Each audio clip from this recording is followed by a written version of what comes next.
$5,800. 3 years of sacrifice. Gone in one silent transfer, taken by her own uncle. This is the powerful, true story-style tale of a father who refused to stay silent any longer. The garage door was still half open when I heard her footsteps. It was just past midnight in Portland, the rain tapping softly on the metal roof like it was trying to hush what was coming. I was wiping grease off my hands after fixing the old truck when Elowen burst in. 16 years old, hoodie soaked, phone clutched so tight her knuckles were white. "Dad," her voice cracked before the words even left her throat. "Dad, the sanctuary fund is gone." She held the phone out to me with shaking hands. The screen glowed in the dim garage light. Wildheart Sanctuary, Elowen's account. Balance, $214. 3 years of work, 3 years of her life. I felt the air leave my lungs. $5,800. Every penny she had saved, gone. She didn't scream. She didn't throw the phone. She just stood there, eyes wide and glassy, like someone had punched a hole straight through her chest and she was still trying to breathe around it. "Everything," she whispered. "I gave up everything for them." No concert tickets with her friends, no summer trip to the coast, no new clothes, no normal teenage life. Just weekends and evenings at the pet store, coming home smelling like puppy shampoo and wet kibble, quietly counting her tips at the kitchen table. All of it for the wolf pups, the ones rescued from the wildfire last summer, the ones with burned paws and smoke-damaged lungs, the ones Dr. Finn said wouldn't survive without the surgery and special formula she was helping fund. She named the account Wildheart. She told me once, voice soft with wonder, "They didn't choose to lose their home, Dad. I can help give it back." And now, only $214 remained. I stared at the transaction history. One withdrawal, one cashier's check. 2 days ago. My stomach twisted. "Elowen," I said carefully, keeping my voice steady even though my hands had gone cold. "Did you move it?" She shook her head fast, too fast. Tears finally spilled over. "I swear I didn't touch it. I went to check tonight because Dr. Finn said the next payment for the pup surgery is due Friday. And the teller, she said it was already withdrawn." Her shoulders started to shake. "I'm never going to see them run again, Dad. They were finally getting stronger." I pulled her into my arms right there between the tool bench and the truck. She buried her face in my chest like she used to when she was little. But this time her body felt heavier. Like the weight of every sacrifice she had made was crashing down at once. She had trusted the system. She had trusted family. And someone had taken it all. I held her tight, one hand on the back of her wet hoodie, the other still gripping the rag I'd been using. My mind was already racing, counting, calculating.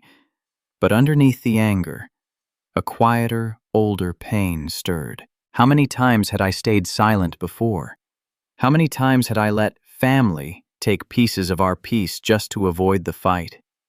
Elowen pulled back slightly, wiping her face with her sleeve. Her eyes, red and exhausted, met mine. "Dad, who would do this?" I didn't answer right away. Because in that moment, staring at the bank app, I already knew. The authorized user on her account. The one I had added years ago because the bank said it was safer for minors. The one person who had always believed my daughter's dreams were optional. My own brother, Harlan. The realization hit me like cold rain slipping under my collar. This wasn't a random theft. This was blood. This was the moment I realized I could no longer choose peace over protecting my child. When someone you love steals the hope your daughter bled for, keeping the family together stops being a virtue. It becomes a betrayal. This is the story of a father who finally learned. When family takes from a child's sacrifice, boundaries aren't optional. They are a responsibility. And sometimes the hardest love you can give your daughter is saying no to everyone else. The rain had stopped by the time we pulled into Mom's driveway, but the air still felt heavy, like it was holding its breath. Elowen sat silently in the passenger seat, knees drawn up to her chest, staring at the dark house with its familiar porch light. Her fingers kept twisting the hem of her hoodie, the same one she'd been wearing when she ran into the garage. I killed the engine. The sudden quiet pressed in on us. You don't have to go in if you don't want to, I said softly. She shook her head, small and quick. I need to hear it. We walked up the steps together. Before I could knock, the door opened. Seraphine Harper stood there in her pale blue robe, hair neatly pinned even at 1 a.m. Behind her, Harlan leaned against the kitchen counter, arms crossed, looking more annoyed than guilty. Kairos? Elowen? What's wrong, honey? Seraphine's voice was syrupy sweet, the same tone she'd used my whole life when she wanted things to stay comfortable. Elowen didn't speak. She just looked at the floor. I held up my phone, the bank app still open. $5,800, I said quietly. Taken from Elowen's Wildheart account 2 days ago, without asking. Harlan shifted his weight. He wouldn't meet my eyes. Seraphine's smile faltered for half a second, then returned softer. Oh, that, she said, waving a hand like we were discussing a minor misunderstanding. Harlan needed it. His crypto investment was about to collapse. He was going to lose everything. I felt my jaw tighten. Harlan finally spoke, rubbing the back of his neck. Look, man, I was desperate. The market tanked overnight. I only borrowed it to bridge the gap. Elowen's young. She can make more money. Those wolf pups, they're just animals, right? They'll survive somehow. Just animals. The words landed like a slap. Elowen made a small, broken sound in her throat. She didn't cry loudly. She never did. Instead, tears slipped silently down her cheeks as she stood perfectly still, shoulders slightly hunched, the same protective posture she'd learned years ago whenever the adults decided her dreams were negotiable. I remembered the nights she came home exhausted from the pet store, counting every dollar in her little notebook. I remembered her face lighting up when she showed me pictures of the burned wolf pups recovering. I remembered her whispering, "If I don't help them, who will?" And now her own uncle had looked at that hope and decided it was less important than his failing investment. Seraphine stepped closer, placing a gentle hand on Harlan's shoulder. Family helps family, Kairos. That's what we do. Elowen will understand when she's older. She can always earn more. But your brother was in real trouble. Elowen's voice came out barely above a whisper. It wasn't yours to take. The room went still. Harlan let out a short, uncomfortable laugh. Come on, kiddo. Don't be dramatic. It's not like we stole from you. We're blood. Blood. That word tasted bitter in my mouth. For the first time I saw it clearly, the way Elowen had been shrinking herself for years, the way she had learned to stay quiet when Harlan borrowed small things before, the way Seraphine always made excuses for her youngest son while treating my daughter's needs like optional extras. I didn't raise my voice. I didn't argue. Instead, I calmly took out my phone and started recording. Harlan's eyes widened. What are you doing? Documenting, I said evenly. For clarity. Seraphine's face tightened with disapproval. Kairos, don't make this ugly. We're family. I let the recording run a few more seconds, then stopped it. Without another word, I turned toward the door. Elowen followed me like a shadow, her steps small and careful, as if she was afraid the floor might break beneath her. As we stepped outside, I heard Harlan's voice behind us, half laughing, half nervous. He'll get over it. He always does. Big brother will understand. Seraphine added softly, Give him time. He'll come around. I closed the door behind us without replying. Inside the truck, the silence felt thicker than before. Elowen curled into the seat again, wiping her face with trembling hands. The streetlights painted soft orange stripes across her cheeks. I reached over and gently rested my hand on her shoulder. She looked up at me, eyes full of a pain far heavier than 16 years should carry. "Dad, they really think it's okay." I started the engine, but before pulling away, I turned to her.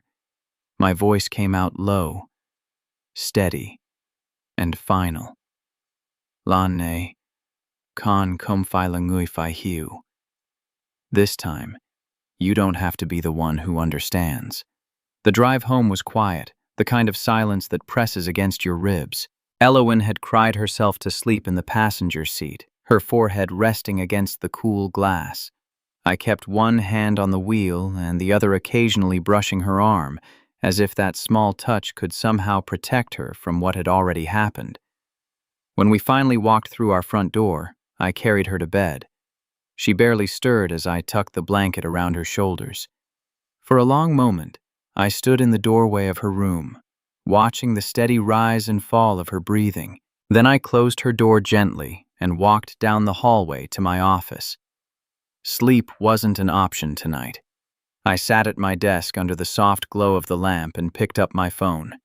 First, I emailed Isolde Grant, the attorney whose name I had found after hours of searching in the dark. Her reply came quickly, professional and direct. "I'll need clear documentation that these funds belonged solely to your daughter." I sent her everything: Elowen's pay records from the pet store, the sanctuary donation logs with my daughter's name listed as the sole contributor, and the bank statements showing 3 years of careful deposits. Next, I called Dr. Finn Wilder, the wildlife veterinarian who had been guiding Elowen at Wildheart Sanctuary. His voice was tired but kind when he answered. "Kairos, what's going on?" When I told him the money was gone, he went quiet for a long beat. "Those funds were for the 2 red wolf pups' surgeries next week," he said softly. "Without them, we'll have to postpone. Maybe longer than we can afford." The weight in my chest grew heavier. Just before dawn, Sage, Elowen's closest friend, knocked quietly on our door. She stepped inside with red eyes and a worried frown. "I came as soon as I heard," she whispered. We sat at the kitchen table. Sage wrapped her hands around a warm mug and spoke carefully. "This isn't the first time, Mr. Harper. Harlan has taken money from Elowen before, little by little. She never wanted to tell you because she was afraid it would start a fight. She always said he was family, so she let it go." I stared at the table, feeling something cold and heavy settle deep inside me. After Sage left, I returned to my office and began opening old folders on my computer. I wasn't looking for revenge, I was looking for truth. And then I found the record. A single transfer from 4 months ago. $28,000, no contract, no repayment terms. Just a short note I had written to myself at the time. For Harlan. I remembered that night too well, the panic in his voice, the way he begged me not to tell anyone, the way I wired the money because he was my brother and I still believed blood meant something. 10 years. 10 years of me quietly fixing things behind the scenes. 10 years of stepping in so he wouldn't have to face the consequences. 10 years of telling myself I was protecting the family, all while my daughter learned to shrink her own dreams so she wouldn't inconvenience anyone. I sat there in the dim light, the clock glowing 3:12 a.m., staring at that old transfer record. My hands no longer shook. The rage had burned down into something quieter, something clearer, something final. I thought of every time I had chosen silence to keep the peace. Every time I had paid the price so Harlan wouldn't have to. I closed the folder slowly. Then I opened a new document and began typing. Calm, methodical notes. No more silent loans. No more unsigned guarantees. No more invisible support I had carried alone for a decade. I leaned back in my chair, the old wood creaking beneath me. In the stillness of the sleeping house, I whispered the words like a promise I intended to keep. Enough. The next 2 days passed in a strange, quiet rhythm. I moved through the house like a man walking underwater, slow, deliberate, and focused. Elowen stayed close, watching me with cautious eyes, as if she were afraid I might suddenly change my mind and go back to the way things used to be. I didn't. On the morning of the third day, I sat at my desk and began making the calls. First, I contacted the bank and formally withdrew my personal financial guarantee of $32,000 for Harlan's new restaurant project. The manager sounded surprised. The grand opening was only 2 months away. Without my signature, the loan would likely fall through. I didn't explain. I simply confirmed the cancellation. Next, I reached out to the attorney handling the small plot of land Harlan and I had bought together 5 years ago. I requested to remove my name from the joint ownership agreement immediately. The lawyer warned me it would force Harlan to secure new financing within 14 days. I told him to proceed. Isolde Grant worked quickly. By late afternoon, she had prepared and sent a formal demand letter to Harlan. It was calm, precise, and unmistakable. He had 72 hours to return the full $5,800 to Elowen's account, or legal action would follow. The letter clearly stated that the funds were the personal earnings and property of a minor. I printed a copy and placed it in a plain folder on my desk. That evening, something unexpected happened. Dr. Finn Wilder posted a short update on the Wildheart Sanctuary's page. He didn't mention names or point fingers. He simply wrote that the much-needed funds for the 2 injured red wolf pups had been withdrawn without authorization, forcing a delay in their critical surgeries. Within hours, the post began to gain attention from the local animal rescue community. Comments and messages of concern started pouring in. I didn't ask him to post it. He did it because he cared about the pups, and because he cared about Elowen. The shift in my daughter's eyes was what hit me hardest. She had been moving through the house like a ghost, shoulders rounded, apologizing for small things that didn't need apologizing for. But when she saw me calmly handling each step, making calls, reviewing documents, speaking with quiet certainty, something began to change. For the first time, she wasn't shrinking. She sat beside me on the couch that night, her head resting lightly against my shoulder. "Dad, you're really doing this," she whispered. I nodded slowly. "I should have done it sooner." Her voice trembled, but it wasn't from fear this time. I thought I had to just accept it. Like always. I wrapped my arm around her and held her close. "Not anymore." The phone rang at 9:47 p.m. Harlan's name lit up the screen. I answered on the third ring, keeping my voice even. "Kairos, what the hell are you doing?" His voice was tight, a mix of panic and disbelief. "The bank just called about the restaurant loan, and now this letter from your lawyer. You're really going to destroy me over a few $1,000s?" I stayed silent for a moment, letting his words hang in the air. He continued, voice rising. "Come on, man. We're brothers. You can't do this to me. The restaurant is supposed to open soon. I'll pay her back eventually. Just fix this." I looked across the room at Elowen, who was watching me with wide, hopeful eyes. My answer came out low and final. "You chose to take money from my daughter. Money she worked 3 years to earn for those wolf pups. You looked at her dream and decided it was yours to use." Harlan's breathing grew ragged. "Kairos, please, don't do this." I took a slow breath. "An da chan lei tin kwa kan gai toi. Bezo, toi chan kan gai toi." I ended the call without waiting for his reply. The house fell quiet again. Elowen stared at me, tears glistening in her eyes. But this time they weren't tears of pain or shame. They were something different, something closer to relief. The 72-hour deadline arrived on a cold Thursday morning. I was sitting at the kitchen table with Elowen when the notification appeared on her phone. A bank transfer. Exactly $5,800. Harlan had scraped the money together at the last possible moment. borrowing from friends, pulling from whatever savings he had left, maybe even selling something. The memo line was empty. No apology, no explanation, just the money. Elowen stared at the screen for a long time, her thumb hovering over the notification. When she finally looked up at me, her eyes were shining with something I hadn't seen in weeks. "He actually did it," she whispered. I nodded slowly. He had no choice. Later that afternoon, my phone rang. It was Seraphine. Her voice cracked the moment I answered, thick with tears she wanted me to hear. "Kairos, please. This has gone too far. You're tearing this family apart. Harlan is devastated. The restaurant might not open now. I'm begging you, son. Let's sit down and talk like family."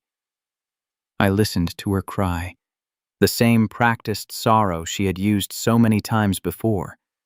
When she finished, I spoke quietly but firmly.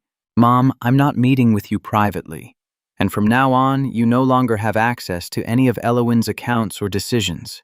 Not her money, not her future, not her life." The line went silent for several seconds. "You would really do this to your own mother?"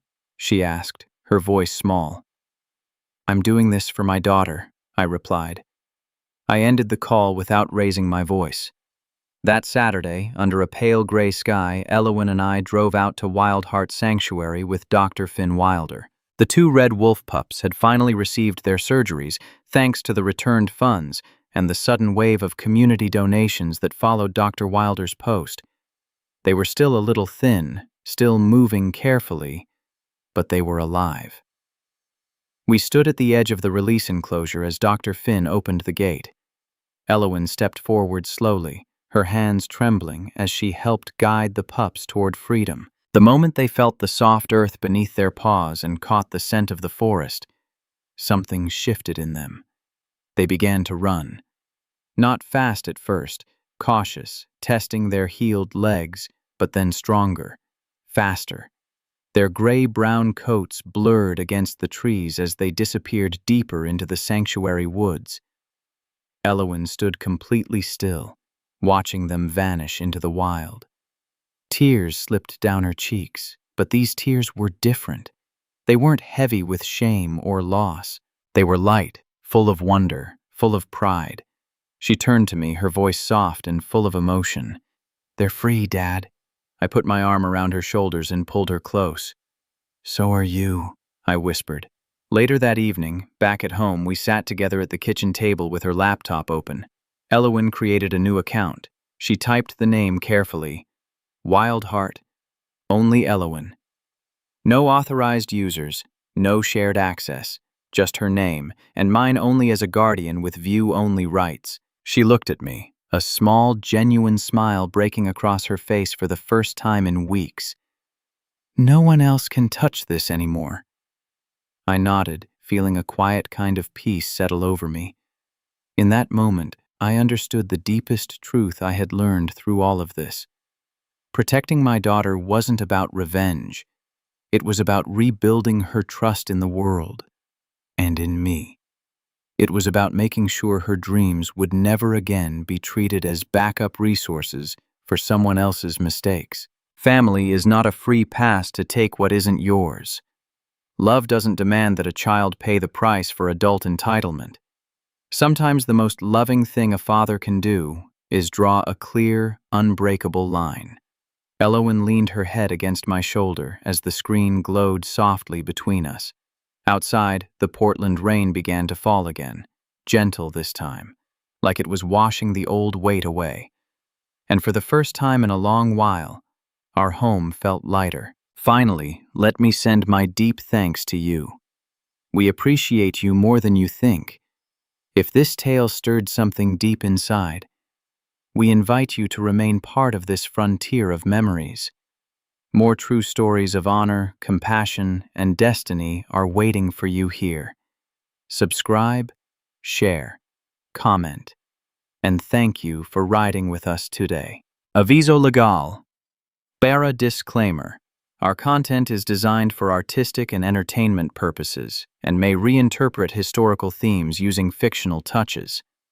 We apply AI tools thoughtfully, only to support production, while keeping human supervision over editing, emotional tone, and narrative coherence.